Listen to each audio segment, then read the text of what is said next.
Kalau kita ingin sholat, kapan kita kemudian menghadirkan niat ini? Kata Imam Asy-Syafi'i, an-niyatu muqtarinan bit takbir. Niat itu Anda hadirkan dalam hati Anda bersamaan dengan takbir. Jadi begitu Anda mengangkat tangannya begini, lisan mengucapkan Allahu Akbar, dalam hati Anda tujukan, saya berniat sholat zuhur. Jelas? Subuh misalnya, Anda angkat begini, ucapkan kalimatnya muqtarinan bit takbir. Anda angkat seperti ini, Anda ucapkan dalam lisan Anda Allahu Akbar, maka dalam hati Anda tujukan, saya niat sholat subuh, saya niat sholat asar, saya niat sholat maghrib.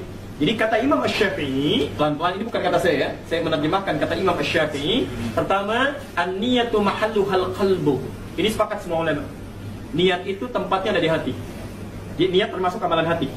Tapi nanti kita akan lihat kapan kemudian itu dilafazkan, gitu ya. Baik, kita akan lihat nanti. Di pertama, semua ulama sepakat.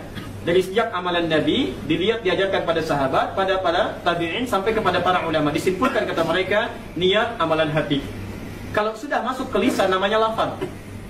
Saya ulang ya. Amalan hati disebut apa? Niat. Kalau sudah masuk ke dalam lisan disebut apa? Lafaz. Ingat, jadi begitu Anda mengucapkan kalimat tertentu itu bukan niat tapi lafaz. Makanya disebut dengan talaffuz. Ya, jelas ya? Begitu Anda kemudian mulai menggerakkan ya anggota badan, itu disebut dengan harakat. Sudah mulai bergerak. Jelas ya? Baik, dalam hati disebut apa? Ya, di lisan lafaz, bergerak, harakat. Nah, sekarang pelan-pelan. Kapan mulai menghadirkan niat itu? Saya ulang kata Imam Asy-Syafi'i rahimahullah, saat Anda mulai bertakbir, an-niyatu mahalluhal fil qalbi, ya tempatnya dalam hati. Saat bertakbir, maka Anda hadirkan niat itu bersamaan dengan ucapan Allahu Akbar, langsung dalam hatinya. Baik, teman-teman perhatikan. Menggunakan bahasa apa? Bahasa kita. Karena itu amalan hati, nggak perlu dilafadzkan. Karena itu orang Arab mengatakan ketika dia mulai berniat, dia angkat tangannya, dia ucapkan Allahu Akbar. Orang Arab mengatakan usolli fardhu dhuhri, saya berniat untuk zuhur. Usolli fardhu asri, saya berniat untuk asar. Saking mudahnya kalimat ini, karena itu tidak ada kalimat khusus dari Nabi. Silahkan cek, jangan datangkan hadis yang sahih, hadis palsu aja datangkan misalnya, atau cari yang paling Anda temukan satu hadis saja, tidak akan pernah Anda temukan bahasa niat dari Nabi, karena memang itu jelas gambarannya. Saking jelasnya tidak perlu diterangkan kembali ya. Jelas sampai sini? Baik, ini gambaran yang pertama. Anda angkat, ucapkan Allahu Akbar, hadirkan dalam hati. Ini maksudnya sholat A, sholat B, dan seterusnya. Baik teman-teman, kapan kemudian ada petunjuk dan kemudian mulai diamalkan ketika orang mulai sholat, tiba-tiba dia lafadzkan niatnya. Dia keluarkan menjadi lafaz, tidak hanya niat yang ada dalam hatinya. Baik, ini pertama kali terjadi dalam masanya turunan Asy-Syafi'iyah. Ya, Asy-Syafi'iyah itu bukan Imam Asy-Syafi'i tapi pengikut Imam Asy-Syafi'i. Ya, pengikut Imam Asy-Syafi'i. Disebutkan bahwa kata kelompok Asy-Syafi'iyah, Imam An-Nawawi menyampaikan dalam kitabnya Al-Majmu'. Jadi kitab An-Nawawi namanya Al-Majmu' halaman 235. Juz yang ketiga. An-Nawawi yang ngarang Al-Arba'in 40 hadis, gitu kan? Menulis Riyadhus Shalihin 1896 hadis, dia mengarang kitab Al-Majmu'. Ya. Juz yang ketiga halaman 235. Baik. Pelan-pelan beliau mengutip di situ pendapat Imam Ar-Rafi'i bahwa ada sebagian dari pengikut Imam Asy-Syafi'i keliru memahami lafaz ungkapan Imam Asy-Syafi'i. Pelan-pelan keliru memahami lafaz ungkapan Imam Asy-Syafi'i ketika menerangkan tentang niat. Beliau menyampaikan, perhatikan, Imam Asy-Syafi'i menyampaikan, adapun niat dan lafaz dalam haji dan umrah itu harus dilafazkan. Ingat, niat dan lafaz dalam haji dan umrah. Jadi ketika Anda mau haji, Anda mau umrah, Anda lafazkan itu, keluarkan untuk menguatkan niat yang ada dalam hati. Pelan-pelan. Lalu sampai sini bisa labbaik Allahumma hajjan, labbaik Allahumma umratan. Makanya Nabi ketika berhaji dan umrah beliau lafazkan untuk menguatkan dalam hatinya. Ya. Tujza'u biha, dan itu sudah mendapatkan pahala. Itu sudah mendapatkan pahala. Kama kana fis shalah, sebagaimana dalam salat ketika itu dipraktekkan tanpa harus melafazkannya.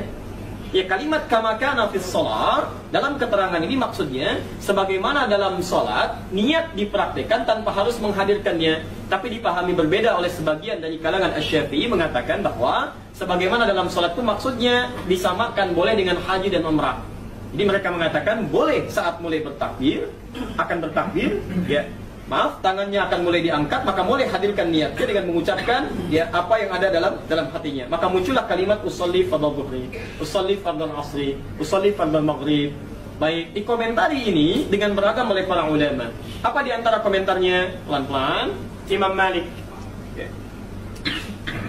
menyampaikan, kata beliau, wa tukrahu dan dipandang makruh at-talaffuz bin niyyah, mengucapkan niat inda salat, dalam keadaan salat. Karena jelas dalilnya menunjuk kepada bukan pelafazan, dan contoh dari Nabi SAW pun tidak pernah hadir dengan kalimat-kalimat yang diungkapkan. Ya, kata beliau, satu, salat itu termasuk yang paling jelas dalilnya, termasuk yang paling detil contohnya. Kalau sekiranya Nabi kemudian pernah mengungkapkan kalimatnya dan dilafazkan, tentu sampai sekarang pun kita akan temukan. Ya, karena itu, jika Anda menemukan contoh paling jelas, kemudian disandingkan dengan tafsiran itu takwil, ya, yang sekiranya bisa menghadirkan kalimat lain, maka yang jelas lebih mulia untuk diikuti dibandingkan dengan yang takwil. Kecuali, ini belum selesai, ya, kecuali kata pendapat Imam Malik, kalau sekiranya itu dihadirkan, dilafazkan hanya untuk menepikan was-was dalam keadaan sulit kita menunaikan sholat dengan khusyuk, jika itu tidak dilafazkan.